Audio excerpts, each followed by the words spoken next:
start of our newest project is going to actually begin with this. I got this motorcycle, and when I did it, it didn't run, but we took it, we fixed it up, and now it runs, it rides, and it's been a great motorcycle for the time that I've owned it. But unfortunately, this motorcycle no longer has a place in my life. A few things that we have to do to it. And so let's start by getting this motorcycle ready to sell. With this being one of the first projects I ever did, and the first thing that actually tested me, it's a little hard to let it go. But trust me when I say, this will be worth it in the end. First things first, we have to get off all of the rusty parts that we need to fix. The exhaust is held on by 4 bolts, then there's 2 bolts holding onto this lower support bar, and we're also going to remove the casing holding the tools. And these are all the original parts. All of them are going to get brought over to the workbench and spread out so that we can see how bad of a condition they actually are. I'm going to start by taking care of them with a wire wheel. Just wanted to see if I could make them look any better, and at this point, anything is helpful. It's just a little shinier. Yeah. Let's hit the others.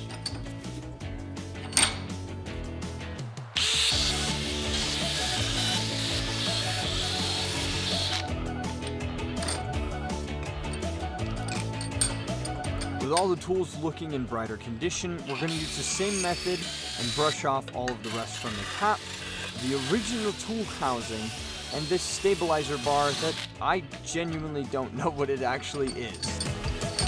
Now for the biggest piece, the exhaust, specifically where it connects to the engine. Now thankfully, most of this is all just surface rust, so we can keep doing what we've been doing. Beating off all of the rust and the paint, breaking it down to the bare metal so that we can primer it and then paint it, bringing it back to an original look. Now, with all of the parts being beaten down, cleaned off, and ready for paint, we're going to set them out on this tarp to where we can just primer them and paint the pieces. The basic ones just get painted.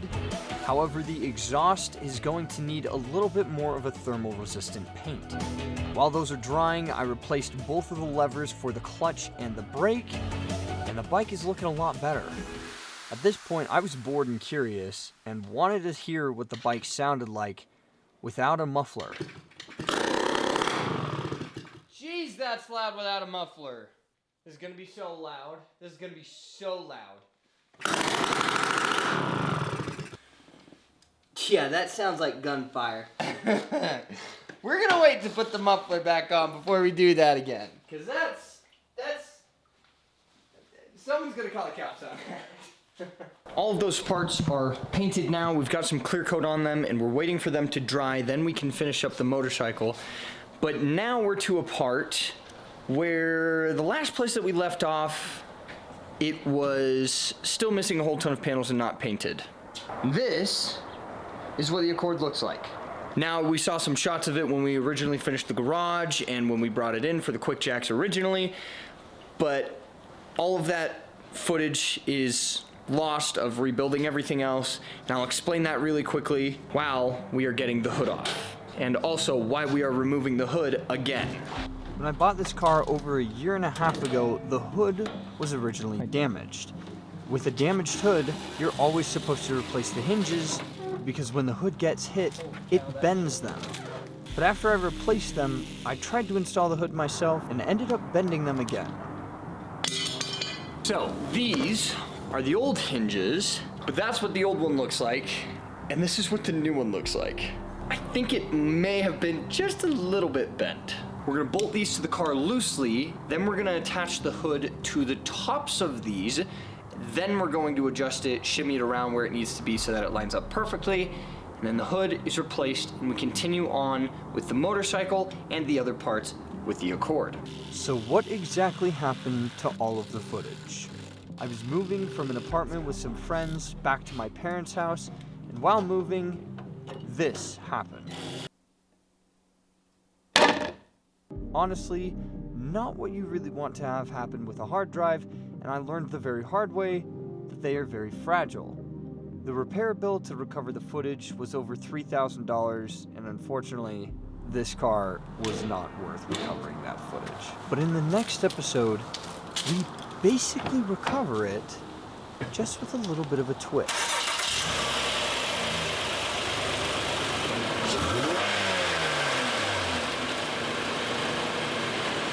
The hood is now on, it now latches properly, and the hinges aren't screaming. There's two more things that we need to do with this car. We just surpassed 120,000 miles, so we have to do an oil change on it. But also down in here, this is entirely torn. Now, this is gonna be a problem because you have the mass airflow sensor and then you have a sensor inside of the throttle body. The mass airflow sensor is gonna be, hey, there's this amount of air flowing through this sensor, and then the throttle body sensor is going to read that and make sure, hey, yes, yeah, we're getting the same amount of air, or hey, there's a leak somewhere. For some reason, it hasn't tripped the engine code, but a hole this big is definitely gonna trip something, so we're gonna have to get one of those. We'll get all the parts back onto the motorcycle because those are done drying. Back to the Suzuki. First on is the tool case. The new tools can slide in, and the black case is on. These are now all looking borderline brand new. A new seal is going to go on, and then the exhaust gets bolted black into place. 2 at the engine, and 2 on the body. Then, again, no idea what this is, gets bolted back. Now we can take her for one final ride.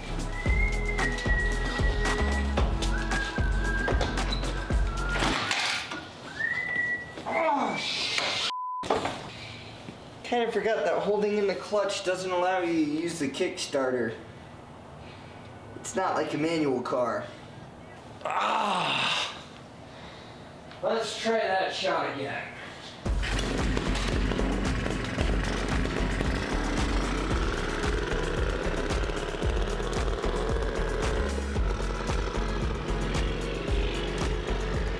Now as I head out on one final ride with the motorcycle, all of my projects are finally in a good position. At least, that's how it was for a moment.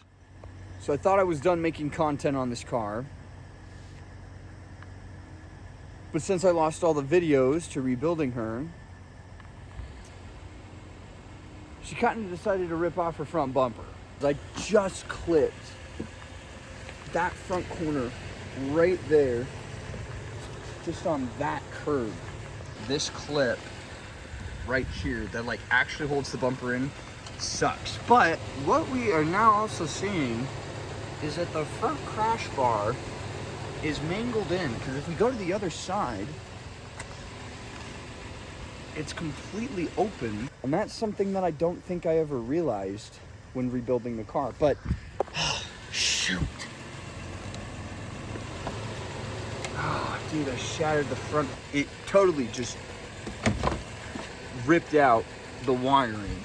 Oh, son of a gun, dude. And it's only freshly 9 a.m. in the morning. The car is now back at the garage, and we can get it lifted up into the quick jacks to do 2 things. First is get the oil changed, and second, to see the damage. We have to get the oil changed like I originally said. We have to fix all the front bumper clips now, but we're also going to be replacing this front crash bar right here. With this being damaged, there's a possibility there's even more damage on this side. Let's get the oil started, and then we're gonna pull out all the new parts for the Honda Accord. The last thing holding the front bumper on is this little screw over on the driver's side. With that out, the front bumper can fully be removed, and we can see how bad it actually looks. But first, the oil. Out comes the plug. Oh boy, just a little bit warm. And to access the filter, we have to remove the passenger tire. With the tire out of the way, we can now clamp down a set of oil pliers on the filter and twist it off. There we go. The area gets cleaned and prepped for the next filter, and then we can put on a new crush washer and put the drain plug back in at torque. With all of those set, we can now focus on removing the front crash bar. It's held on by about 12 bolts, 6 on each side, but to officially remove it, there's 2 bolts on the very top, and to access those we have to remove the fascia and the cowling and the headlights. The brackets that actually mount the headlights to the car were shattered originally, and I never fixed them. So this is a perfect opportunity to make the car whole again. But that might be a little bit hard, especially with how bad it is. Holy cow, that's destroyed. This is the side that we were able to get finished. It looks like it's meshed right here. It's supposed to look that way, which is odd. If we come down here, looking at all of these, we can see that this is uniformly straight and that these are all together. But then when we come over to the other side of the car, there's a massive bend in here and a kink right there. On the Carfax that I purchased for this car after I had originally purchased it, which I learned, unfortunately, we won the That's how much I have to pay. $850 because I didn't get a $30 Carfax. You should always buy a Carfax on a car before you buy the car. There was a crash on this side of the car, which I never really thought that I would actually find. But with that, I really don't know if that is going to be problematic for putting the new part on.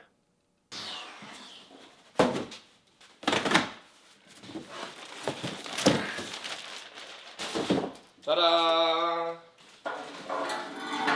Holy cow, the new one is way lighter too. Definitely destroyed on the old one. Holy cow. We've now been tearing apart the car for the last 3 hours, and finally something goes on. As expected, this side, all of the holes and everything line up. But on the other one, there's a massive gap. To combat that, we're going to put the bolts in on the driver's side loosely, and then torque down the ones that we can on the passenger side. With the passenger side ones in, we can torque them all down as much as we can.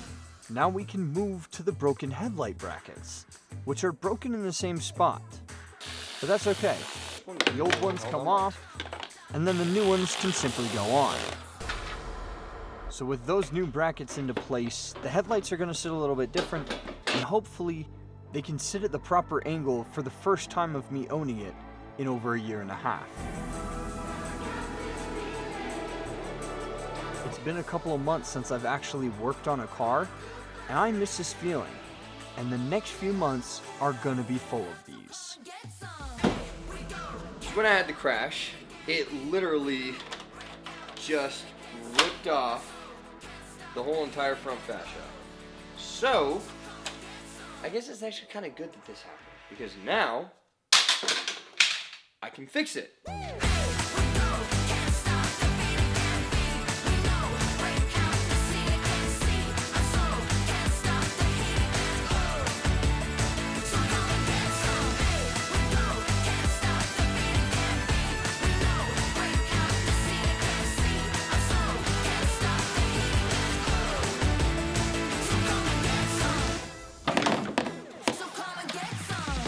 Yeah, she's missing the badge, but I'm not gonna lie, I actually kind of like that. Hang on, let me see if I can poke the badge out. Nope, not happening. I'm not even trying that anymore. Oh well. What I'm gonna have to end up doing is I'm going to have to resolder these connections onto the wires that go to the floodlights, because when the bumper was ripped off, it kind of ripped out the wiring and destroyed the clip that I had. Thankfully, the clip comes out, so we'll just have to trim this. But I have to get those soldered on. As I went searching around in my garage for my soldering iron, I actually remembered that I had a set of these. These are little crimping bits that just go onto the wires, and you don't need to solder it. It just works by having a little metal piece where you clamp the two ends, and it creates a connection. As you can see, that's not pulling apart. So I figured, I've never done this before, and I'm all about teaching myself new things. So I figured I might as well do it and see if it works. It's super easy. You strip off the old wire sections so that there's a lot of open area. You crimp it down to the wires and just clamping everything down, making sure that it doesn't go anywhere. With all of those in, now I can test to see if they're working. Yeah, there we go. Yeah, it's nothing too crazy. But now it's time to put the car back on, get all the clips into place, and fill it with the pre-measured amount of oil that I had. And now the car is ready for one last final piece. Alright, it's been a couple of days, and it still hasn't thrown the code, but now we have the new one. This is just going to go right in place, and we can see that the hole is pretty big. Let me pull it off really quick. This is going to come out, and I'm going to bust my hand on something. I just know it. Or I guess not. From the photos that we could see, this was cooked. Oh, dude, it comes with new... Yes! Dude. Oh, my gosh.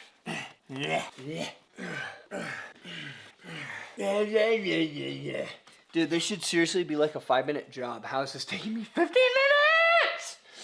What do you mean? And now... the Accord is finally done, and the motorcycle has officially been bought.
So now with the Suzuki gone, it's time for a new project.